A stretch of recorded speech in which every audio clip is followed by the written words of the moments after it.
Hey everyone and welcome to an episode of Pikmin 4 Useless Facts. Today we're going to be testing very many crazy things like can you take a Crawmad's home away? And do Glow Pikmin have secret immunities? These are all things which are going to be uncovered in today's episode, and if you enjoy this, let me know down in the comments and we may turn this into a future series. Thank you all very much for listening to the intro, and let's begin.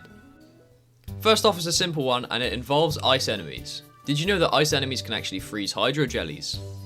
This is perfectly set up in one of Pikmin 4's caves, but I feel like some people might have never encountered this. And it's really cool to see ice Pikmin actually interact with other enemies and the environment. Speaking of ice enemies, this leads us to our next useless fact. In the Foot of the Stairs night mode mission in Hero's Hideaway, you can actually make the ice Borbs freeze the jumbo Borbs. It's quite difficult to set up, but if you get it just right and let the ice Borbs brush up against the jumbo Borbs just enough, they will in fact actually straight up freeze the jumbo Borbs. It's very hard to pull off, and this will always happen way too close to your Luminol, so it is best to just kill these guys, and that's what makes this fact useless.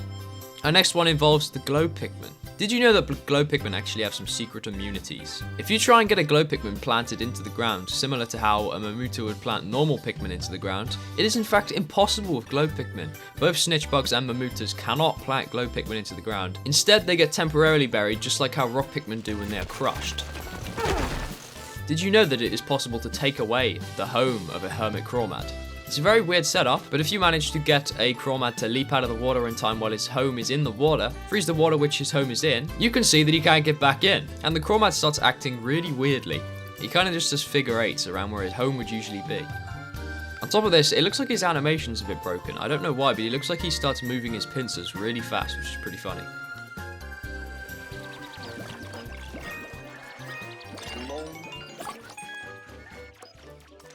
This next fact was brought to my attention by the YouTuber Yellow Pikmin. Although this does make a lot of sense, it's kind of surprising. The ice phase of the ancient Sirehound makes him immune to ice, just like all other ice enemies in the game. This is just kind of weird, because in most cases you'll never actually freeze the Sirehound anyway, so it's kind of cool that it does have this little immunity in this one phase. Here comes another Glow Pikmin immunity. Did you know that Glow Pikmin are completely immune to the bubble hazards in Pikmin 4? That's right, they don't even get put in the bubbles at all, they fully just block the bubbles. And a bonus fact about this is that Purple and Ice Pikmin are also technically immune to bubbles. Purples are too heavy to be lifted fully upwards by the bubbles, so they pop, and Ice Pikmin actually have a cool little visual indicator for this, and they actually freeze the bubbles. Although they are only resistant to the bubbles, unlike Glow Pikmin being completely oblivious to them, which is really interesting, because in most cases, why would you have Glow Pikmin near bubbles anyway? We interrupt this episode of Pikmin Useless Facts to present to you some Jellyfloat bonuses. That's right, it's Jellyfloat time. We've got loads of cool and interesting useless facts about the Jellyfloats. First off, did you know that in Pikmin 4, the lesser spotted Jellyfloat cannot digest Pikmin? No matter how long you wait, they will never digest them.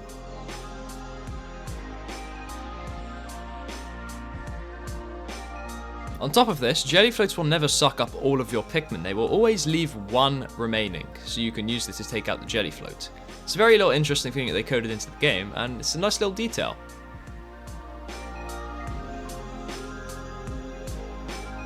Onto the Greater Spotted Jellyfloat. Greater Spotted Jellyfloats actually kept the ability to consume Pikmin.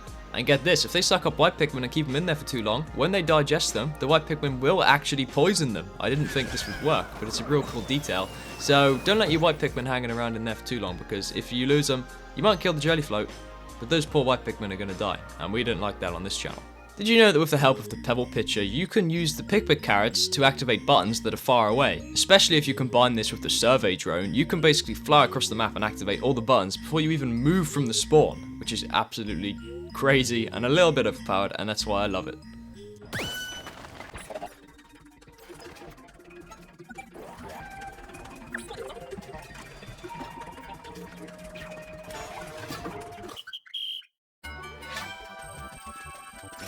In Primordial Thicket, it is possible to get winged Pikmin completely stuck on this small ledge with the Spectralids that spawn here. I don't understand how this makes any sense and how the winged Pikmin can't just fly off this ledge, but of course this is something to do with the actual code of the game and the pathing nodes that the Pikmin have. Clearly, Nintendo didn't ever consider this and put no pathing nodes here for especially the winged Pikmin, which is really sad because that is just once again showing how sidelined they got in this game.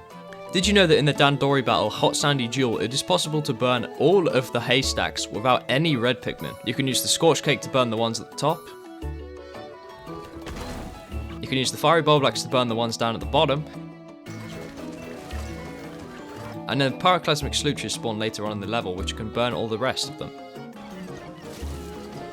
And our final fact for today is something that involves the rock Pikmin being crushed. It's safe to say that we all know that rock Pikmin can be crushed on hard surfaces in this game, although this isn't the only way they can be crushed. Elemental crushing is also technically a thing within Pikmin 4. If a rock Pikmin was crushed by the elemental side of a scorch cake, they would die. This does make a lot of sense, and adds a few little situations where you might actually lose rock Pikmin, despite them being immune to the floor.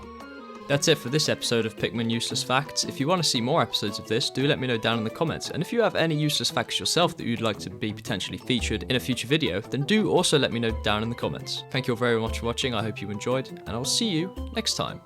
Goodbye. I also want to give everyone a quick thank you for the absolute support we've been getting on the channel recently.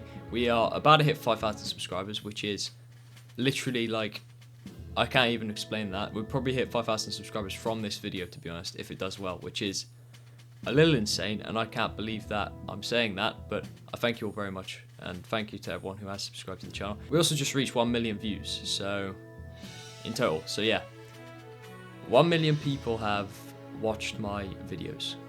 I don't even know how to comprehend that. That's 1 million people that have like seen my videos.